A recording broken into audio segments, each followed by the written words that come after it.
हम्म तो most welcome. और आज के सेशन के अंदर अपन डिस्कशन करने वाले हैं चैप्टर नंबर थर्ड के अंदर और class number third. Yes, question कह रहा है कि न्यूमैन प्रक्षेपण सूत्र की सहायता से नॉर्मल ब्यूटेन के लिए विभिन्न प्रकार के सरूपण संरचनाओं का ऊर्जा आरेख के द्वारा वर्णन कीजिए।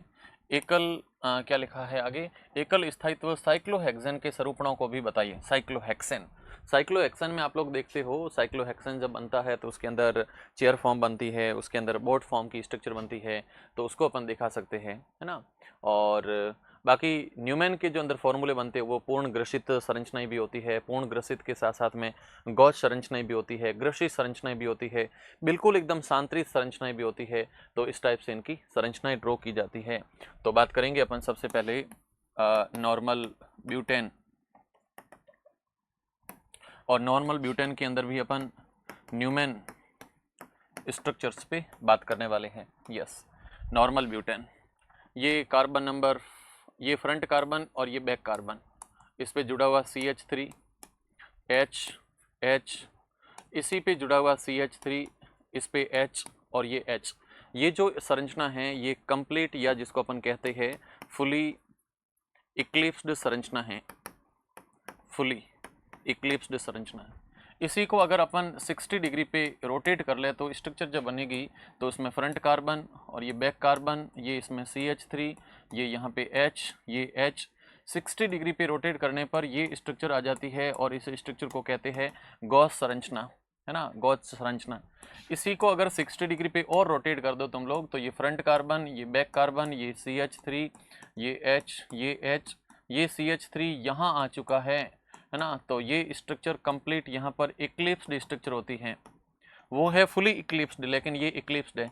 इसी को तुम लोग 60 डिग्री पे और रोटेट कर लो तो अगली जो स्ट्रक्चर बनती है फ्रंट कार्बन, बैक कार्बन, ये यहाँ पर CH3 H H, इस बार CH3 कुछ ऐसे रहेगा और ये संरचना है, इसको अपन कहते हैं फुली स्टिगर्ड स्ट्रक्चर, फुली स्टिगर्ड स्ट्रक्चर। तो ये टोटल 5 टाइप की स्ट्रक्चर बनती है। इनका एनर्जी प्रोफाइल डायग्राम आप देख सकते हो। एनर्जी प्रोफाइल डायग्राम में जो सांतरित संरचना है, फुली जो स्टिगर्ड स्ट्रक्चर है, उसकी एनर्जी बहुत लोवेस्ट है, मैक्सिमम स्टेबिलिटी है।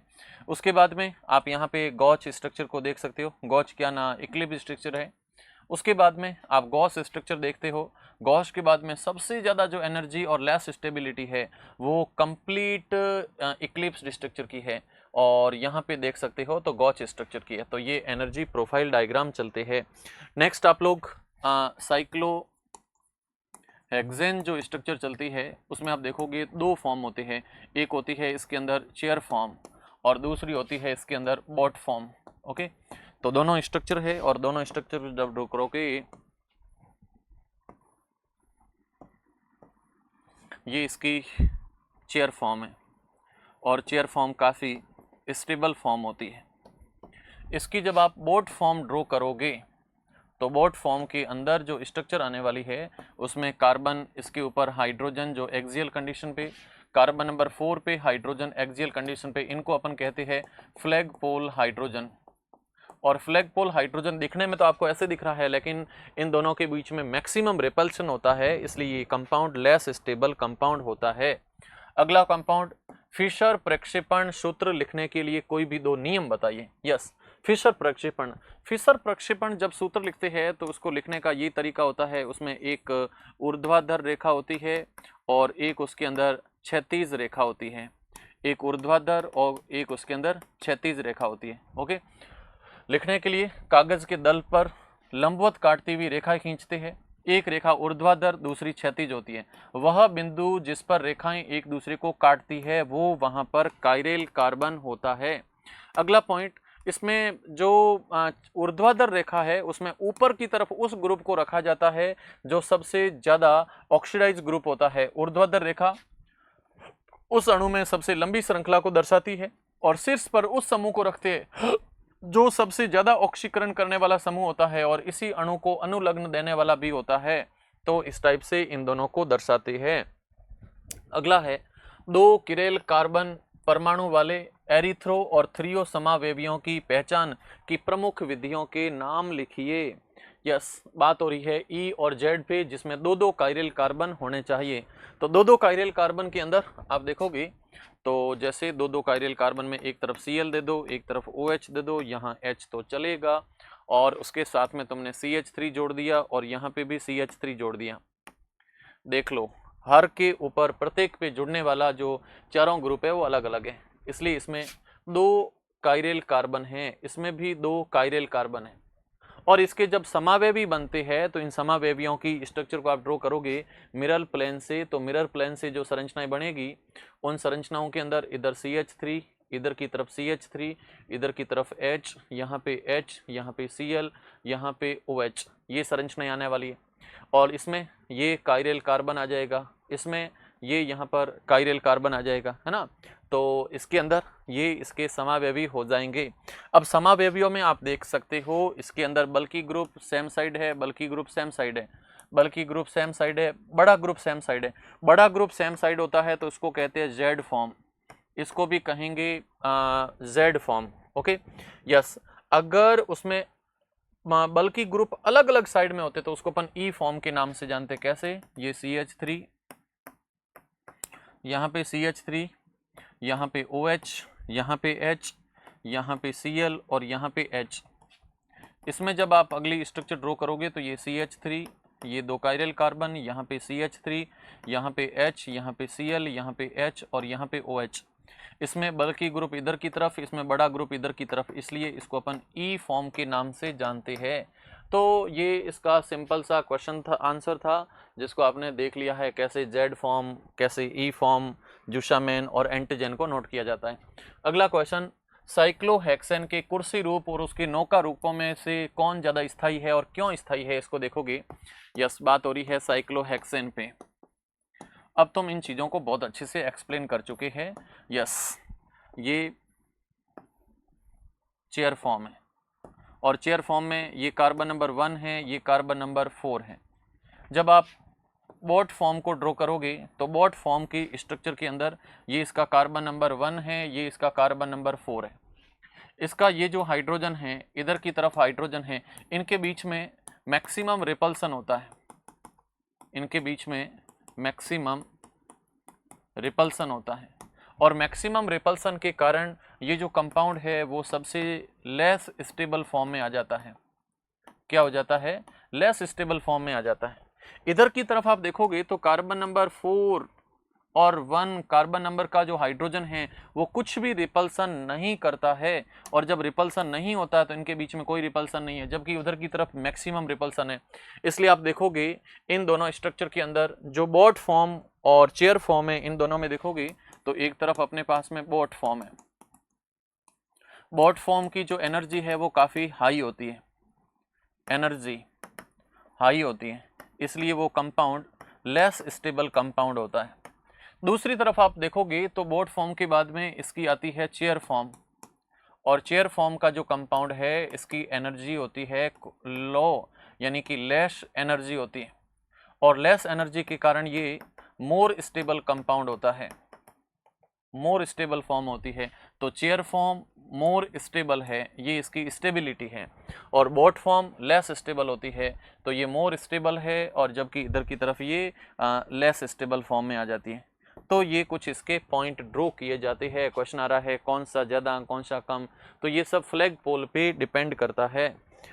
यस, अगला क्वेश्चन कह रहा है कि मीजो टार्ट्रिक एसिड प्रकाशिक रूप से निष्क्रिय क्यों होता है। छोटे छोटे क्वेश्चन है, मीजो की बात हो रही है और टार्ट्रिक एसिड है, तो आप देखोगे मीजो टार्ट्रिक एसिड में ये कंपाउंड, ये कंपाउंड, ये कंपाउंड, ये कंपाउंड, ये कंपाउंड ऐसा है।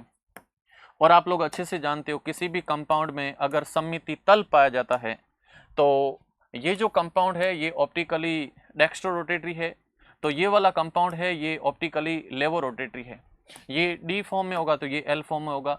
तो अपन नोट करते हैं कि इसमें जो डी एल या फिर प्लस माइनस जो मीजो टार्ट्रिक एसिड है, मीजो टार्ट्रिक एसिड में सममिति तल उपस्थित, जिसे आंतरिक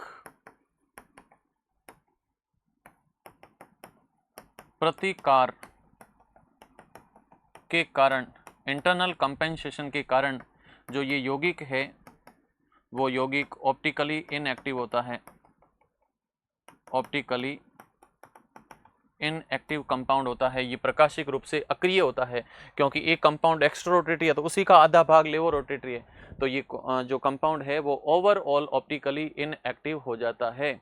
ओके, तो आप लोग समझ चुके होंगे किस टाइप से इसकी स्टीरियोकेमिस्ट्री चेंज हो रही है। यस और इसमें क्या क्या पूछा जा सकता है, बस यही इसमें पूछा जाता है। अगला कंपाउंड, अगला क्वेश्चन है मुक्त मूलक की संरचना और उसके स्थायित्व पर विवेचना कीजिए।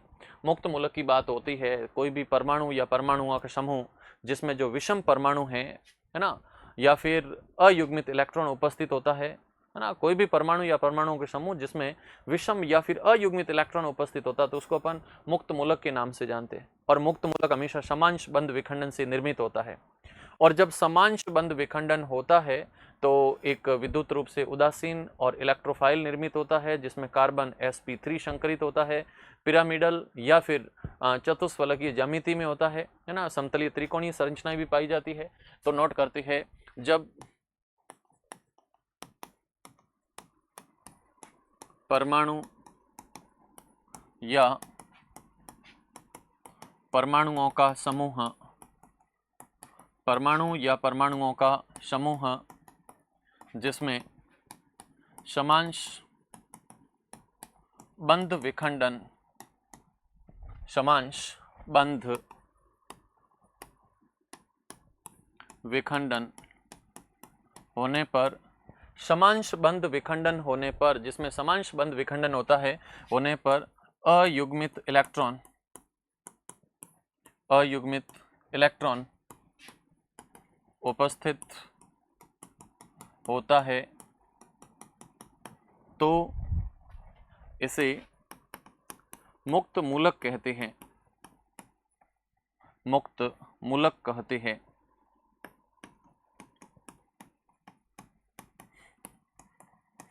तो इसे मुक्त मूलक कहते हैं। सेकंड पॉइंट, इसमें sp2 संकरण, इसमें sp2 संकरण एवं समतलीय त्रिकोणीय या फिर पिरामिडल, पिरामिडीय या चतुष्फलकीय ज्यामिति होती है, पिरामिडीय या चतुष्फलकीय ज्यामिति होती है ना।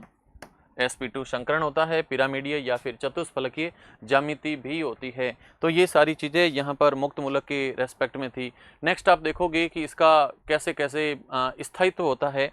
तो स्थायित्व के अंदर आप देखोगे, अच्छा इसकी ज्योमेट्री देखोगे तो ये कार्बन है और इसके ऊपर हाइड्रोजन है, हाइड्रोजन है, हाइड्रोजन है, इसका p कक्षक है, उसमें एक इलेक्ट्रॉन होता है और ये सारे sp2 संकरित है और ये पिरामिडीय ज्यामिति में एग्जिस्ट करता है, पिरामिडीय ज्यामिति में एग्जिस्ट करता है। प्लस जब आप इसकी स्ट्रक्चर को देखोगे तो इसकी स्ट्रक्चर के अंदर जो कार्बन कंपाउंड आने वाला है उस कार्बन कंपाउंड की स्ट्रक्चर के अंदर स्थायित्व ऐसे होगा जिसमें CH3 3 टाइम हो कार्बन पर, या फिर CH3 2 टाइम हो कार्बन पर, या फिर CH3 सिंगल टाइम हो कार्बन के ऊपर, या फिर CH3 खुद ऐसा हो। तो इनकी स्टेबिलिटी को देखोगे तो सबसे ज़्यादा स्टेबल है, उससे कम स्टेबल है और उससे भी कम स्टेबल, यानी कि 3 डिग्री, फिर 2 डिग्री, फिर 1 डिग्री और फिर मिथाइल कार्बन फ्री रेडिकल। तो इनकी स्टेबिलिटी का सीक्वेंस ये चलता है। यस, उसके बाद में अपना क्वेश्चन आ रहा है नेक्स्ट में, और अगला क्वेश्चन कह रहा है कि किसी भी अभिक्रिया की क्रिया विधि ज्ञात करने की कौन कौन सी विधियां होती है उनको समझाइए।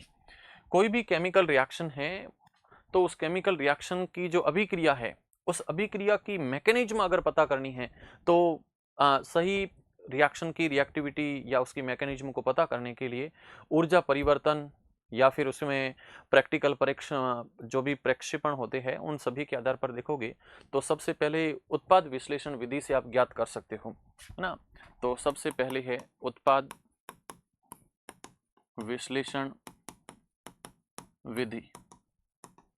उत्पाद विश्लेषण विधि, उत्पाद विश्लेषण विधि का मतलब जैसे आप लोग रिएक्शन को करवाते हो मार्कोनिकॉफ रूल के अकॉर्डिंग या फिर एंटी मार्कोनिकॉफ रूल के अकॉर्डिंग, या फिर रिएक्शन को आप करवाते हो सेड्जफ रूल के अकॉर्डिंग, या फिर अभिक्रिया को और किसी भी आप मेथड से करवाते हो तो बनने वाला जो उत्पाद है उसमें कौन सा उत्पाद मेजर बनता है और कौन सा उत्पाद वहां पर माइनर बनता है।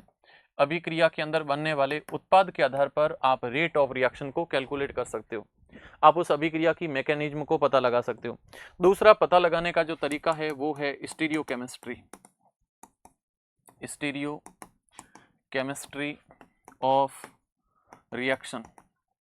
कोई भी केमिकल रिएक्शन होती है अगर उसमें न्यूक्लियोफिलिक यूनिमोलिकुलर न्यूक्लियोफिलिक सब्स्टिट्यूशन या फिर by molecular nucleophilic substitution reaction जब होती है तो इन अभिक्रियाओं के अंदर आप जानते हो कि SN1 में D और L इक्वल मात्रा में बनता है, जिससे अभिक्रिया में रैसमिक मिक्सचर का फॉर्मेशन होता है। और रैसमिक मिक्सचर हो रहा है इसका मतलब अभिक्रिया SN1 से हुई है।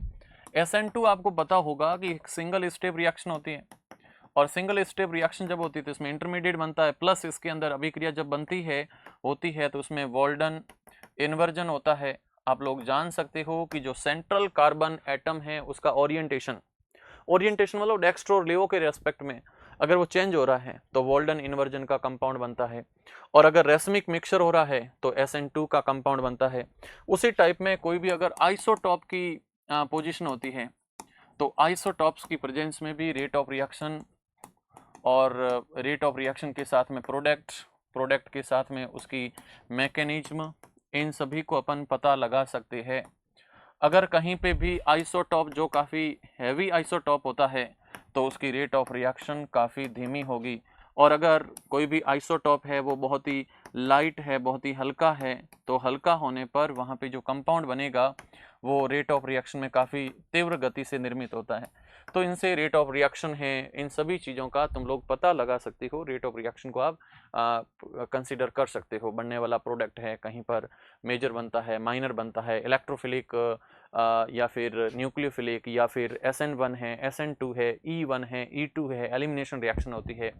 उसके साथ साथ में आप लोग देख सकते हो विलोपन अभिक्रियाएं होती है, एडिशन अभिक्रियाएं होती है, मुक्त मूलक प्रतिस्थापन अभिक्रियाएं होती है। तो ये सब अभिक्रिया आप उनके प्रोडक्ट को देख करके उनका पता लगा सकते हो, है ना, और काइनेटिक के द्वारा भी आप उनका पता लगा सकते हो।